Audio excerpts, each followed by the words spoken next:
I'll be a good boy. I got my first public spanking when I was about 3 or 4. I had been spanked at home before with and also received a swat or two on the wrist if I misbehaved when we were out, but this was all about to change.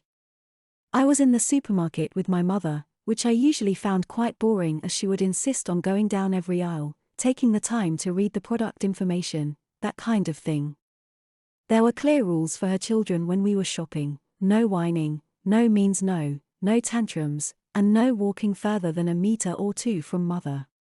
This one time, I remember seeing a box of cereal that had candy inside and I knew I just had to have it.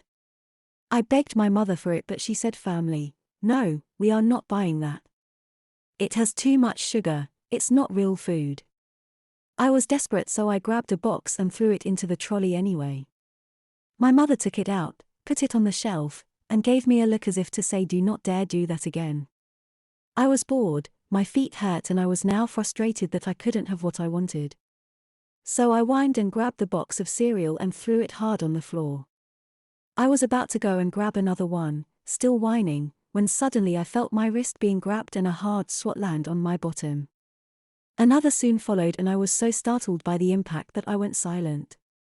Suddenly, I felt my pants and pull-up being pulled down to my knees. I was tucked under my mother's arm and she landed a welter of smacks on my bare bottom with her hand. The smacks echoed off the walls like gunshots, and I burst into tears. Smack, smack. I could see the box of cereal through my tears on the floor and wished that I had never thrown it. Smack, smack. I cried and howled and promised to be a good boy, I'd do anything. Smack, smack. I kicked my legs, wiggled frantically, starting to squeal and shriek that I'd never do it again. Smack. The last swat landed on the bottom of my thighs, then I suddenly felt my clothes being put back into place. My mother released me from under her arm but kept a firm grip on my wrist. She looked me in the eyes and said, "Misbehave again, and you will get a smacked bottom." "I don't care where we are." I continued to cry as we walked around the store, my mother now having a firm grip on my hand so I wouldn't be able to grab anything further off the shelves.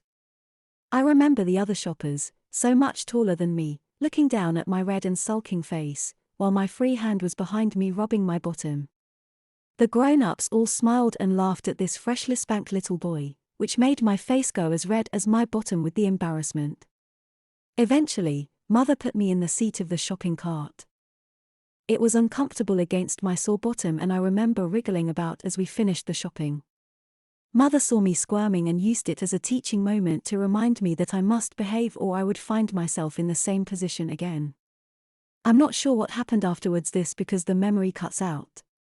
However, I do remember mother keeping a wooden spoon in her handbag after that, and she didn't hesitate to use it on either my own bottom or those of my siblings. And it certainly wasn't the last time I was spanked in public.